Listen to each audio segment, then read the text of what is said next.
बच्चों आज हम लोग देखेंगे बारकोड कैसे बनाते हैं। अगर हम अपने किसी प्रोडक्ट किसी कंपनी में हैं तो हम अपने पर्टिकुलर किसी प्रोडक्ट का बारकोड कैसे तैयार करेंगे। तो आज हम लोग जानते हैं कि बारकोड कैसे बनाते हैं। इनके लिए कुछ हम क्या क्या चीज़ें करें जिससे हम अपनी कंपनी के लिए कोई बारकोड बना सकें। तो चलिए देखते हैं कि बारकोड को कैसे हम डिज़ाइन करते हैं। सबसे पहले देखिएगा बच्चों क्या करते हैं, जैसे हमने ये कुछ फॉर्मेटिंग कर ली मतलब देखिए जैसे ये सेल को हम कैसे घटाना है बढ़ाना है। आप इन कॉलम को रो को आप बढ़ा सकते हो। जैसा कि आप लोग जानते हो कि ये भाई हमारे पास क्या है, एक रो है और ये हमारे पास क्या है, एक कॉलम है। तो रो एंड कॉलम के बारे में तो आप सभी लोग जानते हो। सबसे पहले तो हमें क्या करना है, एक्सेल ओपन कर लेना है। एक्सेल में हमें कुछ इस तरह से फॉर्मेटिंग कर लेनी है। अब जिस तरह से भी आप फॉर्मेटिंग करना चाहते हैं तो आप वो फॉर्मेटिंग कर सकते हैं। कोई जरूरी नहीं है कि हम फॉर्मेटिंग इसी तरह से करें, जैसा आपका मन हो उससे फॉर्मेटिंग कर लेंगे। तो जैसे मैंने क्या किया, ये 3 कॉलम सेलेक्ट कर लिए और पर्टिकुलर कंपनी में हमने क्या प्रोडक्ट बनाना है, प्रोडक्ट का नेम क्या है या उसके किसके लिए हमें बारकोड तैयार करना है, वो चीज हम यहाँ पे बना लेंगे। ठीक है, तो सबसे पहले हमने यहाँ पे बना लिया प्रोडक्ट नेम और प्रोडक्ट आईडी और बारकोड। तो हमें प्रोडक्ट नेम तैयार करना है, प्रोडक्ट आईडी तैयार करनी है और बारकोड तैयार करना है। ठीक है, फिर हम इसको जैसे भी चलाना चाहते हैं, सजाना चाहते हैं, जो भी आप करना चाहते हो वो आप यहाँ पे कर सकते हो। कैसा भी आप कलर लगा के यहाँ पे आप कर सकते हो। ठीक है, फिर हमने पर्टिकुलर क्या किया, यहाँ पे कुछ प्रोडक्ट नेम हमने तैयार कर रखे हैं। तो प्रोडक्ट नेम हम क्या करने हैं वो हम यहाँ पे तैयार कर लेंगे। जैसे वीवो कंपनी हो गई, ठीक है, वीवो कंपनी हो गई, ठीक है, नोकिया कंपनी हो गई, सैमसंग कंपनी हो गई, कोई भी कंपनी हम यहाँ पे प्रोडक्ट के नेम के अकॉर्डिंग डाल दें। फिर उनकी पर्टिकुलर कोई ना कोई क्या होगी, कोई ना कोई प्रोडक्ट आईडी होगी, तो वो प्रोडक्ट आईडी भी हम तैयार कर लेते हैं। तो जैसे हमने यहाँ पे कुछ प्रोडक्ट आईडी यहाँ पे डाल दी। अब इनका हमें क्या करना है, इनका हमें बारकोड तैयार करना है। तो हमें बारकोड कैसे तैयार करना है, इन चीजों को हमें देखना है। तो जैसे मान लिया यहाँ पे तो लिखा ही हुआ है पर मैं इसको यहाँ पे आपको समझाए दे रहा हूँ। तो जैसे सबसे पहले क्या फार्मूला लिखना है, इक्वल टू,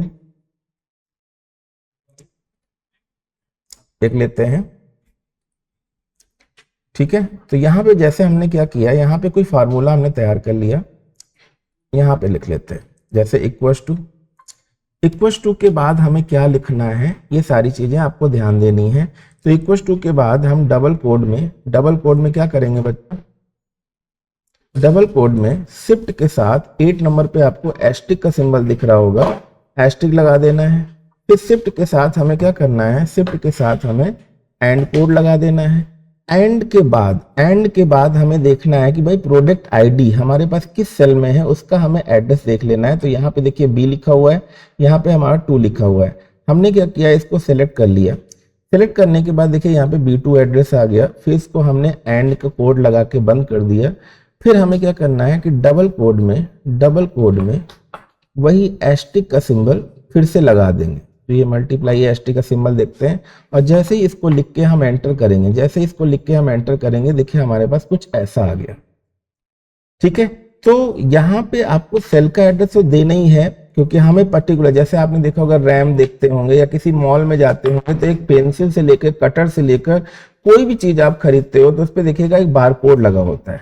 वो बारकोड कैसा होगा, किस तरह का होता है, इन चीजों को हम यहाँ पर देखेंगे। तो जैसे ही हमने बारकोड लगाया, ठीक है, और हमने प्रोडक्ट आईडी के लिए कौन सा लगाया है, जैसे अगर हमें देखना है कि भाई कौन सा फंक्शन लगाया था, तो इसके लिए हम फंक्शन के साथ, फंक्शन की अगर आपके पास लैपटॉप नया वाला है तो फंक्शन की के साथ F2 प्रेस कर देंगे तो यहाँ पर आपको दिखाएगा कि भाई हमारे पास कौन सी की थी। ठीक है, मतलब इसका जो क्या बोलते हैं, जो फार्मूला है वो फार्मूला क्या होगा, ये चीज हम यहाँ से आराम से इसको देख लेते हैं। ठीक है, चलिए आगे देखते हैं। ठीक है, अगर आप जैसे अगर इस पे रखे हुए हैं, अगर ये फंक्शन F2 से नहीं चल रहा है तो आप यहां भी देख सकते हैं कि इसके लिए मैंने क्या फार्मूला लगाया था। ठीक है, तो आप यहां भी देख सकते हो। ठीक है, जैसे यहां पे देखेंगे तो इसका फार्मूला, क्योंकि ये फार्मूला बार है ही है तो फार्मूला बार से आप यहां से देख सकते हैं। ठीक है, तो ये चीज यहाँ पे आ गई। ठीक है, अगर आप इसको बड़ा करके देखना चाहते हैं, भाई इसको अगर आप बड़ा करना चाहते हैं तो आप यहाँ से इसको थोड़ा सा बड़ा साइज, फॉन्ट साइज कर सकते हैं, इसकी बाउंड्री लगा सकते हैं, इसका बैकग्राउंड कलर लगा सकते हैं, इसके किस तरह का कलर चाहिए वो भी आप यहाँ पे लगा सकते हो। इसको बोल्ड करना है तो बोल्ड कर सकते हैं। ठीक है, तो जिस तरह से मैंने यहाँ पे कुछ प्रोडक्ट आईडी के लिए बना रखे हैं आप इसको देख सकते हैं। ठीक है, तो जैसे देखिएगा यहाँ पर मैंने ये सारे बना लिए। अगर आप चाहते हो कि नहीं सर ये तो छोटे हैं तो कोई बात नहीं, जैसे देखिएगा यहाँ पे एक साइज पर्टिकुलर मैटर दिख रहा है, ये साइज हमने फॉर्मेट पेंटर से लिया और इन दोनों पे ही ड्रैग कर दिया तो इनका साइज भी उतना ही बड़ा दिखेगा। अब इतना मैंने तो तैयार कर लिया, फार्मूला भी कैसे लगाया वो भी आपने देख लिया। बट अगर हम इसको चाहते हैं कि भाई ये जो चीज आप देख रहे हो, ये जो चीज आप देख रहे हो ना कि ये क्या है, ये फॉन्ट का साइज है। अगर ये फॉन्ट का साइज है, क्या आपको यहाँ पे मिलेगा? देखते हैं बच्चों यहाँ पे बार कोड कैसे बना। तो उसके लिए मैंने क्या बताया था कि आपको YouTube पे जाना पड़ेगा। कहाँ पे जाना पड़ेगा? YouTube पे जाना पड़ेगा। और आपने क्या किया था भाई, यहाँ से जैसे ही आपने इस फॉन्ट को डाउनलोड किया, इस फॉन्ट को डाउनलोड किया, डाउनलोड करने के बाद जैसे आप यहाँ से आप डाउनलोड करोगे, डाउनलोड करने के बाद आपने देखा कि पर्टिकुलर एक फाइल ओपन हो गई। एक पर्टिकुलर जो फाइल ओपन हो जाएगी जिसको हम यहाँ पर क्या कर देंगे, इंस्टॉल करा देंगे। इंस्टॉल करने के बाद अगर हम देखेंगे बच्चों यहाँ पर कि पर्टिकुलर ये जो फाइल है ये इंस्टॉल हो गई है। इंस्टॉल करने के बाद जैसे ही हम अपनी एक्सेल की सीट पे आएंगे, एक्सेल की सीट पे देखेंगे, सबसे पहले क्या करेंगे, हम उस नंबर को सेलेक्ट कर लेंगे। इस नंबर को सेलेक्ट करने के बाद जैसे ही हम यहाँ पे टाइप करेंगे C39, तो देखिएगा यहाँ पे पूरा वो फॉन्ट आ गया। क्योंकि बस इतना ध्यान रखना है कि इंस्टॉल करने के बाद अगर आपकी फाइल सेव नहीं है तो एक बार सेव करके देन ओपन करेंगे तब ये काम करेगा, क्योंकि फाइल को सेव करना जरूरी है।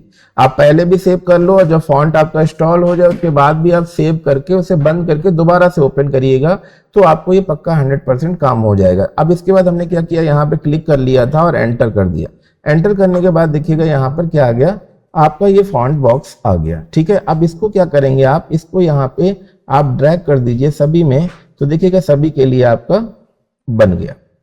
ठीक है, तो इस तरह से आप अपने बारकोड तैयार कर सकते हैं, जो बहुत ही बेहतरीन तरीका है। और आप अपनी कंपनी के लिए, बॉस को इम्प्रेस करने के लिए बहुत ही अच्छी तरह से बारकोड बना सकते हैं और बहुत ही इंटरेस्टिंग तरीका है जिससे आप ये चीजें सीख भी सकते हैं।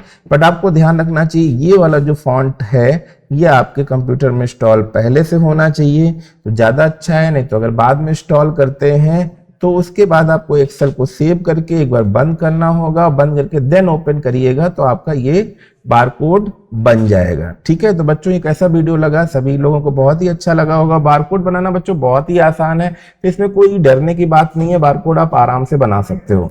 ठीक है, तो ऐसे वीडियो, इंटरेस्टिंग वीडियो के लिए राइज स्मार्ट हिंदी चैनल को सब्सक्राइब जरूर करिएगा बच्चों, और बहुत ही अच्छी चीजें हम आपको और भी बताएंगे।